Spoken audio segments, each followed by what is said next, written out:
episode of The Good News. I'm TJ. And I'm Doc.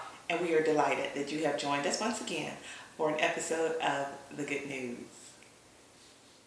You know, Doc, I think it's always a different feel when we record on Sundays because it's usually right after worship, and I think there's just a different spirit in the place when we begin our Sunday segments. You know, I feel different on our Sunday broadcast, and it could be coming from the elevation I have from worship services. I agree. Having an opportunity to see church members and family members, and now as we get ready to record, emotionally I'm still up, so it's good already there. So. I think this morning's sermon on the book of James, the first chapter, starting around verse 2 through 8. And I think very familiar words to count it all joy when you fall into diverse trials. And just the way that you made us think about the trials that come. They don't come to stay. And I think God is trying to see how we will respond. If you keep getting the same trial, maybe you haven't learned the lesson from that trial yet. And that was just a really powerful message as we get ready to go into a season where people are looking forward to spending time with family and then seem to get bogged down with what they can afford to purchase them for the holidays, or whether or not there's enough food for a holiday meal and all of those things, when it's really not about the spending. It's about the time that you get to spend together. This sermon today is part 2 of the series I've been doing on trials on every hand. And there's usually messages in, even during my preparation as well as when I get ready to deliver the message, there's messages in there for me, and it's not always easy to receive the message, but I know it's something that must be done. I'm sure. If I had to think of the overall, behavioral purpose, using one of Reverend Dr. Henry Mitchell's phrases, I would say it would be finding purpose in our problems so we might be able to triumph through our trials. And it's not easy, but I love the passage in the text where it says, we know. We usually know how to get through our trials, and our trials are usually custom made and custom fit. It's like getting altered at the tuxedo shop, at the suit shop. Our trials and problems are custom fit, and they have an appointment for us. Well, I just really thank you for that message this morning. You know, this weekend was homecoming weekend for a lot of different high schools and colleges in the area, and it just got me thinking about the joy and the happiness that take place at homecomings. You know, homecomings are a special moment for me, being that I had the privilege and honor of playing in the marching band in high school and in colleges. Homecoming just had a different energy, and usually, especially when I was in college, it didn't have a lot to do with the football game. Even though the football game was the event, it was all the activities, from the tailgating to all the cookouts and barbecues on the yard, and seeing friends and family members you hadn't seen since probably the last homecoming. But one homecoming in particular that stands out, well, there are a couple of them, but I'll tell you one in particular that stand out was after I had graduated.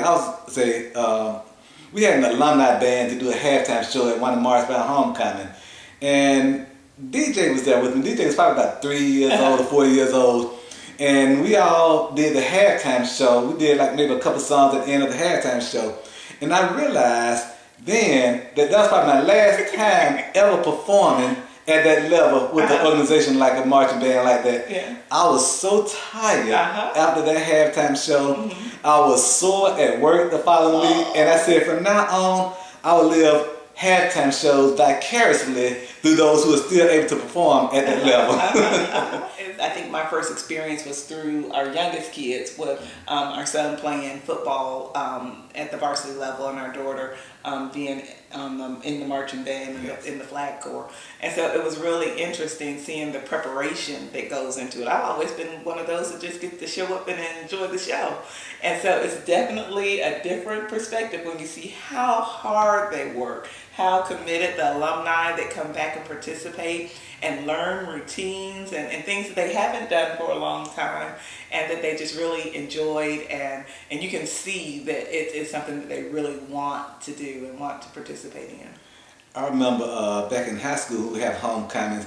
You know, oftentimes we don't think about the queen, the homecoming queen, Yeah. and that's supposed to be the highlight of the homecoming. There's but so many highlights. for most of us, it's so many highlights.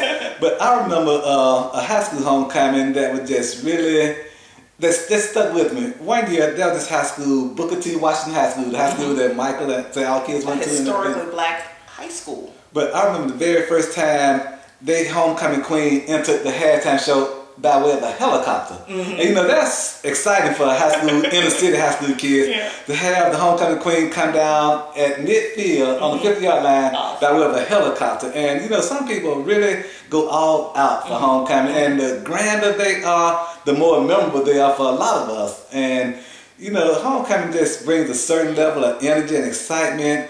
And I would be remiss if I didn't talk about, especially going back to, you know, I'm going back and forth from high school and college homecomings, because they both are just as exciting. But college homecoming, especially at HBCUs, you hadn't gone to a homecoming unless you saw someone on the yard stepping. Be it the AKAs, the Deltas, the Zetas, the Sigma Gamma Rhos, the Alphas, the Kappas, the Sigmas, and the men of Omega Psi Phi. That's, you know, that's part of homecoming tradition. Yeah, And, you know, 1950 is amazing, and the support that they bring back to the schools and high schools and colleges. So those of you who are graduates of historically black high schools and colleges, please support your institutions to make sure that for generations to come, that those traditions are kept alive and are still available to our children, our grandchildren, and their grandchildren. You know, what I think is also fascinating, a lot of people who say, you know, when you work, when you schedule your vacation, usually homecoming week is the first week you put on your vacation calendar at your jobs.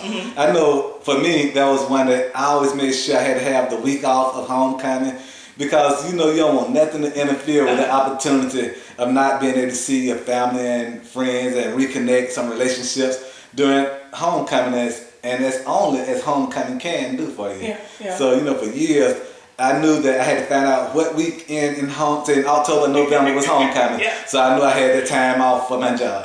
It's interesting because I know Fort Valley's homecoming was yesterday. I didn't attend, and I guess I know who they were playing, but I don't know the score of the game or anything. So I'll have to jump on Facebook after we finish recording and get to see some individuals, because I know it was well attended. It Yeah. always is. So if you missed your homecoming this year, if you hadn't gone back to a high school or a college homecoming, put it on your calendars for next year. I promise you, you will see somebody there that you hadn't seen in a long time, and you might have thought that the friendship or the relationship wasn't that important, but you will connect and you will spark, and it will allow you and encourage you to want to come back to future homecomings, because you realize that you really had great times during the high school or college education period of your life.